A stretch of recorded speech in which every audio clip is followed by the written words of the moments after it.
A paz do Senhor, amados irmãos, estamos agradecidos a Deus por mais uma vez estarmos aqui para fazermos esse trabalho de ensino da Palavra de Deus.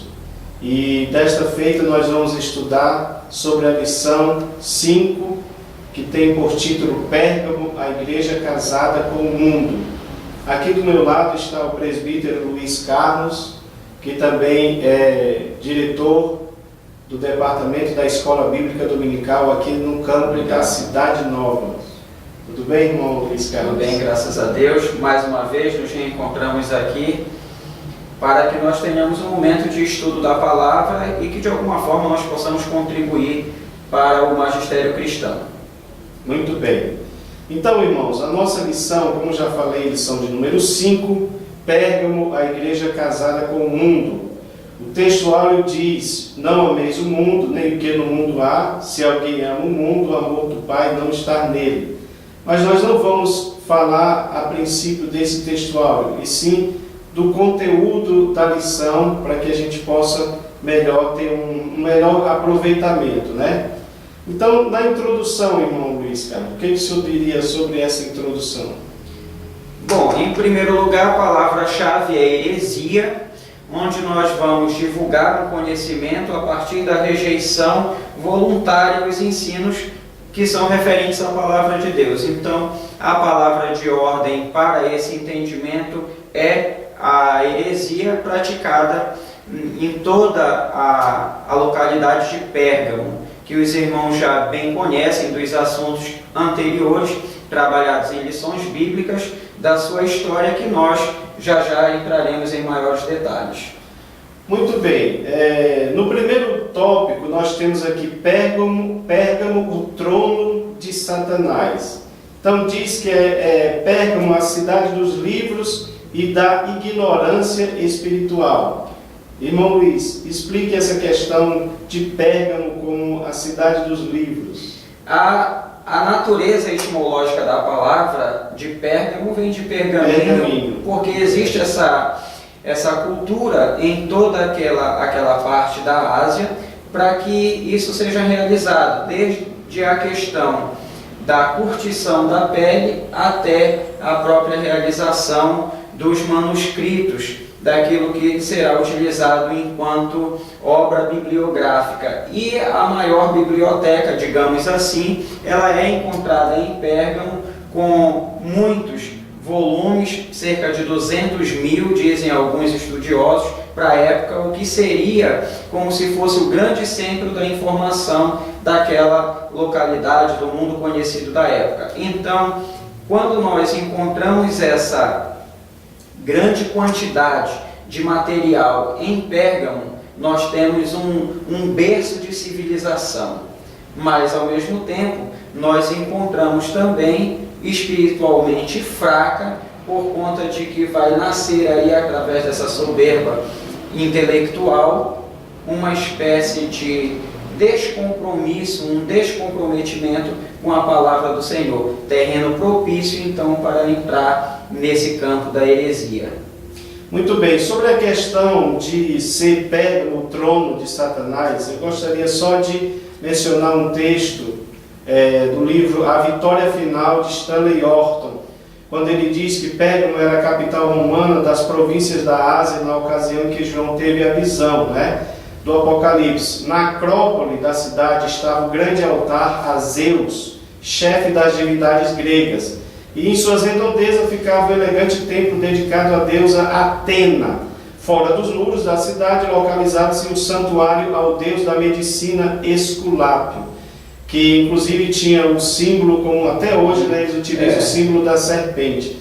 O que você diria mais sobre esse trono de Satanás? Olha, além dessa questão pagã, na verdade o panteão grego está localizado aí nesta localidade.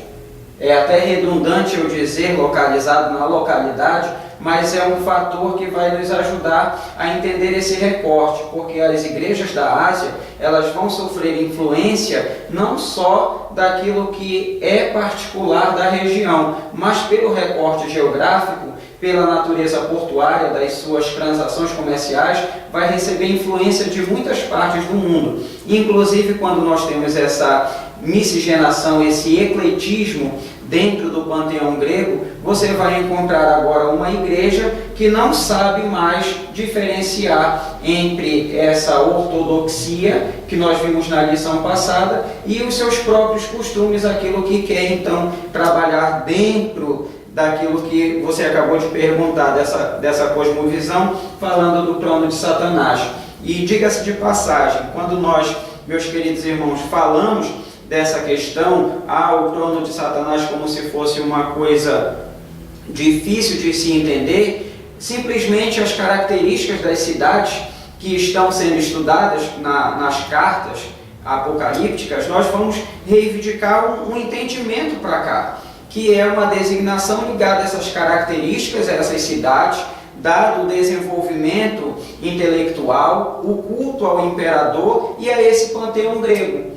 É, na verdade, o momento, irmão Inomi, que nós vamos ter uma tríade que vai ser fatal para a existência das igrejas.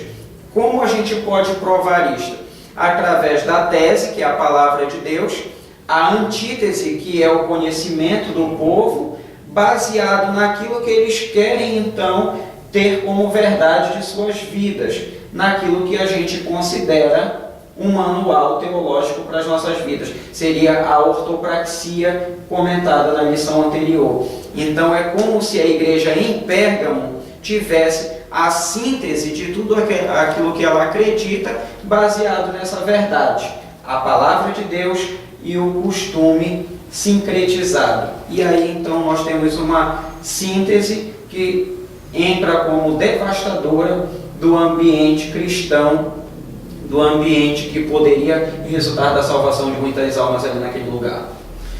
Muito bem, irmãos. No tópico 2, nós temos assim, a espada de dois gumes, a espada afiada de dois gumes.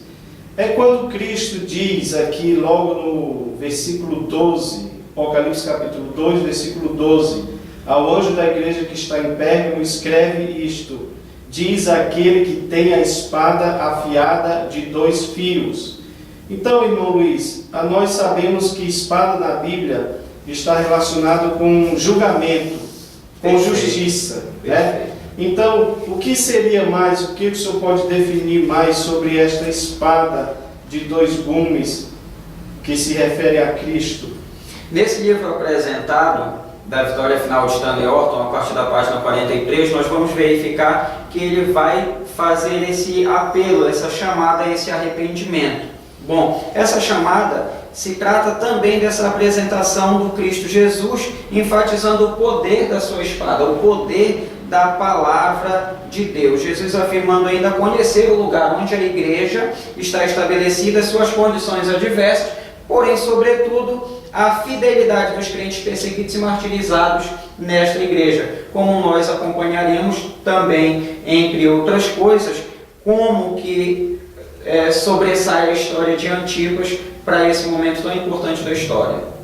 Muito bem, aí no segundo subitem ele fala sobre manejar bem a espada do Espírito, né? Quer dizer, é interessante porque ao mesmo tempo que a espada sai da boca de Jesus, porque tem lá um momento que a espada sai da sua boca, também diz aqui que a gente deve manejar bem a espada do Espírito, que Paulo já fala sobre isso. Isso daí, irmão Luiz, será que não traz para nós a ideia de que, apesar da palavra sair da boca dele como espada, a palavra também deve sair da nossa boca, já que nós temos que saber manejar bem esta palavra?